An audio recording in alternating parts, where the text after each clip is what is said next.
Di antara kisah yang dinukilkan di dalam berbagai kitab manaqib adalah kisah Hasan bin Ali bin Abi Talib sibtu Rasulillah radhiyallahu anhum. Hasan cucu Nabi,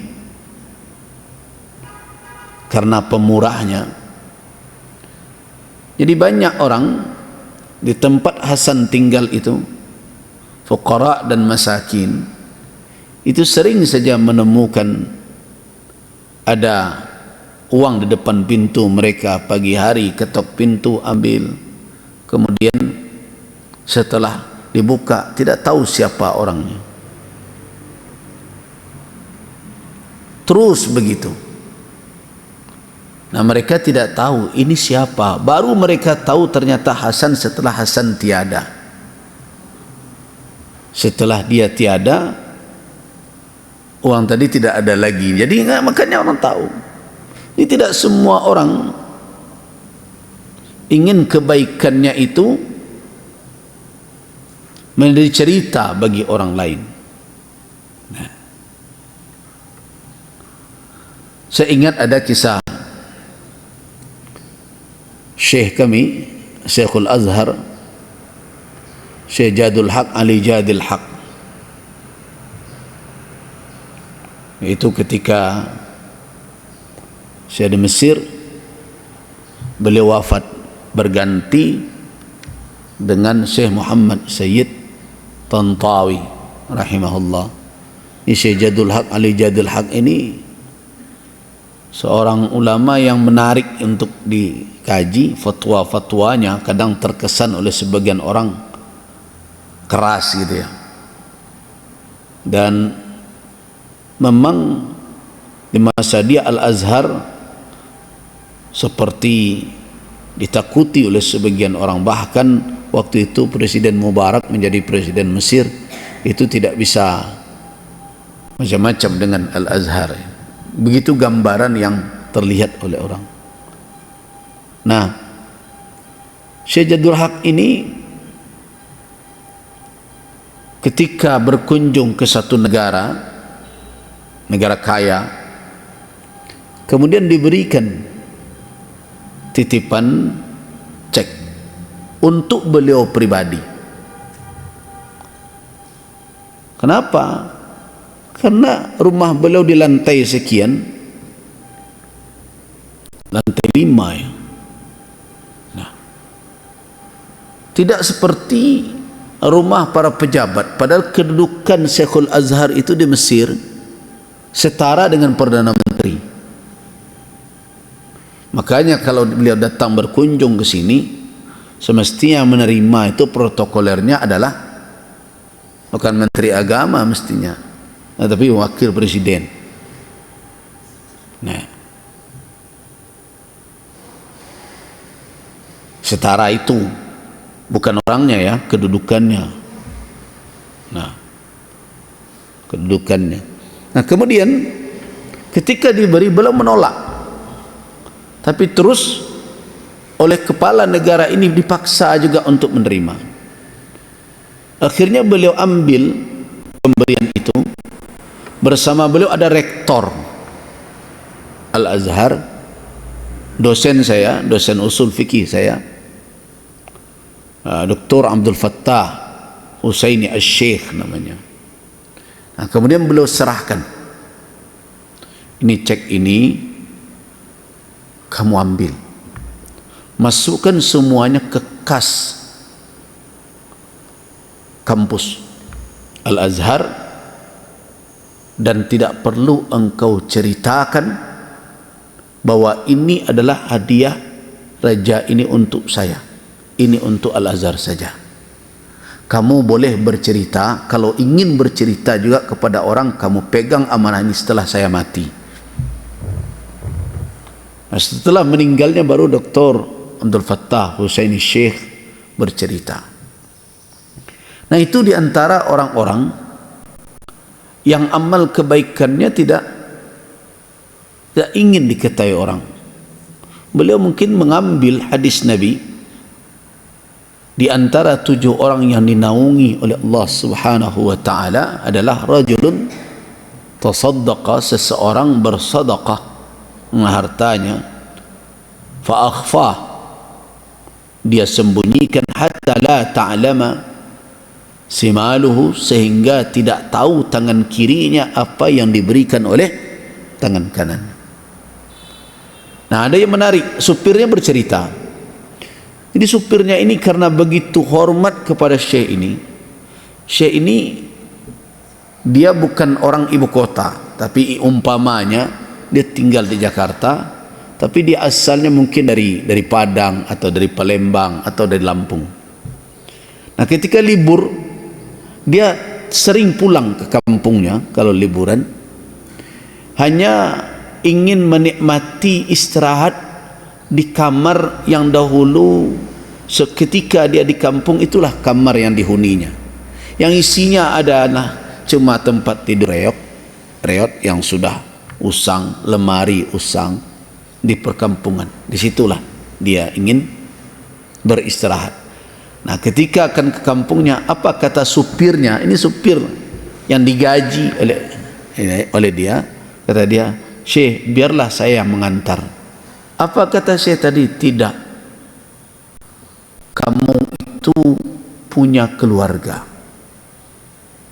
jam dinas dan tugas kamu itu sudah ditentukan, sedangkan di hari libur itu bukan jam dinasmu dan bukan waktu tugasmu. Saya juga punya anak, biarlah anak saya ingin berbuat baik kepada saya. Jadi kalau dia pergi tidak untuk tugas dinasnya, jangankan mobil, sopir saja tidak dipakainya. Dakwah enggak, atau dinas boraun. Nah inilah sebagian orang yang setelah dia tiada, maka kita banyak mendengarkan kebaikannya. Nah, orang-orang yang seperti ini tentu kalau kita tidak tahu apa yang tersembunyi dari amal dia, sepertinya kita melihat orang ini tidak mau berbagi. Nah, itulah kedangkalan kita selama ini, apalagi di era sekarang, era pencitraan ini. Tidak tanggung-tanggung orang begitu mudah saja melabel ini orang pemurah, ini orang tidak mau berbagi. Nah, karena itu petunjuk yang seperti ini mesti kita bawakan kepada diri kita masing-masing, bukan untuk menjadi ukuran untuk menilai orang lain. Jadi biasanya ayat-ayat yang seperti ini dibacakan orang untuk apa? Untuk orang lain, bukan untuk dirinya. Nah, dengar ayat tadi itu,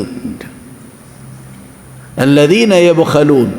Nah, jadikan ini pelajaran untuk kita.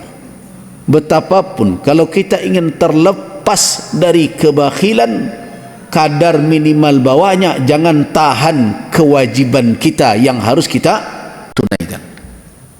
Itu batas minimal itu. Ini dikatakan kalau kita ambil dari tafsir Al-Imam Al-Baghawi, wa fi syar'i, di dalam syariat orang yang tidak mau memberi itu baru dikatakan bakhil kalau dia jatuh pada man'ul wajibi, menghalang kewajiban yang mesti dia tunaikan. Nah, kemudian apakah ancaman orang-orang yang berbuat seperti itu? Kalau kita perhatikan, perbuatan tersebut benar-benar sangat berbahaya. Makanya Nabi SAW mengatakan, wa ayyu da'in adwa minal bukhl. Ada tak penyakit yang lebih berbahaya dari kebakhilan, kata Nabi. Iyakum wasyuh, tidak ada. Aku peringatkan kepada kamu sekalian akan kekekhiran, hindari itu. Fa innahu ahlaka man kana qablakum, sesungguhnya kekikiran itu telah membinasakan orang sebelum kamu. Siapa yang dibinasakan oleh kikir? Qarun. Qarun dibinasakan oleh kekikiran. Bahkan kewajiban yang mesti ditunaikannya pun dia tidak mau menunaikannya. Jadi fa innahu ahlaka man kana qablakum. Nah, ketika kekikiran hadir, kenapa dikatakan dia da? Kenapa Nabi katakan dia da, penyakit? Penyakit itu kan menggerogoti ya. Satu penyakit apabila hadir di dalam tubuh, kalau tidak segera diobati, kalau kita lihat permisalan Nabi, tamsil yang dibuat oleh Nabi sallallahu alaihi wasallam, wa ayyu da'in adwa, penyakit apa yang paling berbahaya, yang membuat orang yang menderita ini menjadi apa? Lama kelamaan akan menular kemana-mana seluruh tubuhnya. Kenapa Nabi membuat perumpamaan seperti itu? Ada dua alasan. Yang pertama, pada hakikatnya memang dia adalah penyakit yang ada di dalam tubuh. Jadi kebakhilan itu muncul secara lahiriah karena ada di dalam diri orang penyakit itu. Jadi yang tampak oleh kita, dia enggan berbagi, tidak mau mengulurkan tangan, itu adalah efek dari penyakit yang ada di dalam itu. Makanya dikatakan da oleh Nabi. Sama jo penyakit badan itu baru lahiriah terlihat ketika ada di dalam virusnya, kan begitu? Ada yang tidak beres di dalam tubuh. Jadi kebakhilan, perilaku bakhil itu adalah efek dari apa? Dari apa yang ada dalam diri seseorang. Kemudian dikatakan juga yang kedua, apa alasannya? Kalau kita coba menganalisa, kenapa dikatakan dia penyakit? Karena dia tidak akan berhenti menggerogoti tubuh manusia kalau tidak segera diobati dan disingkirkan. Nah, makanya Nabi katakan, apa kata beliau? Orang yang memelihara asyuhu, kekikiran, yang pertama akan membinasakan, jelas, sebagaimana dulu Qarun dibinasakan oleh kekikirannya. Tapi lihat apa perumpamaan itu, kemiripannya, tasbihnya. Kekikiran itu amarahum bil qati'ah, akan memerintahkan mereka untuk memutuskan silaturahim. Faqata'u, jadi berhati-hati. Kikir itulah yang mendorong orang untuk berkarek rotan berusana. Coba di dalam kehidupan perhatikan. Tidak sedikit harta yang menjadi penyebab putusnya silaturahim antar orang bertali nasab dan bertali rahim. Nah, makanya kata Nabi, amaram bil qati'ah, kekikiran menyuruh mereka untuk al-qati'ah, memutuskan silaturahim. Apa yang terjadi kalau diperturutkannya? Faqata'u, mereka putuskan silaturahim. Betapa banyak antar keluarga malas atau enggan saling berkunjung karena malewak situ, duit susah benar. Tiba sinan awak ini ketandin, terus sebentar piti, terus sebentar piti. Nah, nggak begitu. Akhirnya karena kebakhilan, tidak mau, menghindar, terjadilah qatiyah. Ditakut-takuti oleh kekikiran. Situ lelai, nyonang ke dikunjungi itu dosa anak nalai nambah piti. Dia enggan berbagi. Makanya kan tak biasa kan jadi pameo di tengah kehidupan masyarakat. Kalau sedang dia teroda tu dosa nak ambo tu, tapi kalau sedang di bawah, hantarlah yo siakulah tu yo. Nah, begitu karakter. Wa amarum bil fujur, qati'ah, Yang pertama. Yang kedua, asyuhu, kekikiran ini menyuruh mereka untuk berbuat fujur. Tahu fujur? Melampaui batas, bersikap durjana. Nah, orang sulit terjebak kepada, sulit untuk lepas kepada dari apa? Dari sikap kadang muncul masalah tidak suka. Itu biasa dalam kehidupan. Siapa saja bisa terjatuh, karena tidak semua perilaku orang, tidak semua karakter orang itu senang kita memandangnya. Tapi orang yang bijak, dia akan bisa menimbang bahwa yang akan dia temukan dalam kehidupan itu bukan sesuatu yang menyenangkan saja. Itu realitanya itu. Fakta, tidak bisa kita bantah itu. Jadi kalau ada orang ingin hidup gobesuo di dalam hidupnya sepanjang pagi dan patang tu nan sanang dan ketujuh saja, tu tidak bersuo dalam kehidupan dunia. Di akhirat nanti di surga baru ketemu. Nah, artinya apa? Siapa saja yang berinteraksi dengan kita akan berhadapan kita dengannya. Ada situasi yang membuat kita suka dengan perilakunya, senang. Ada yang tidak senang. Nah, orang yang kikir, ketika dia berhadapan dengan situasi yang tidak menyenangkan atau mengkhawatirkan dirinya, demi untuk melindungi, demi untuk mempertahankan apa yang dia peroleh, dia cemas kepada orang lain yang bisa berbagi dengan dia, maka dia bisa melampaui batas di dalam mempertahankannya. Calik, orang kikir kadang tidak peduli halal haram. Yang penting nala masuk jangan keluar.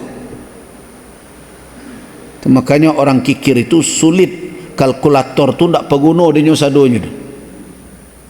Nyo paling minim dan terpakai dia nyo sama dengan apa lekok tambah. Nah, ada dua enam pantang nadinya tu. Apa tu? Kurang dan bagi.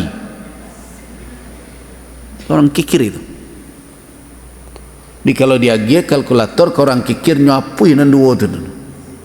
Kurang je, bagi je. Tapi kalau kali nak ada, tambah jadi sama dengan minimal lah kira-kira. Itu orang kikir. Nah, ketika dia memelihara sikap itu, dia berhadapan dengan orang-orang yang dia khawatirkan. Oh, kau berbayo kau dah kek dia berisiko. Nah, dia bisa melakukan apa saja. Kenapa? Karena dia sedang mengamankan apa yang telah dia peroleh. Jangan berpindah kepada orang lain. Jangan dia berbagi dengan orang lain. Nah, kekikiran itulah yang membuat jatuh kita kepada su'uzzan, jatuh kepada hasad. Nah, bahkan tidak sedikit orang mau melakukan buhtan, kata bahasa kita fitnah berbagai macam, demi untuk apa? Untuk menyelamatkan apa yang menurut dia sudah menjadi punya dia. Jadi karena itu,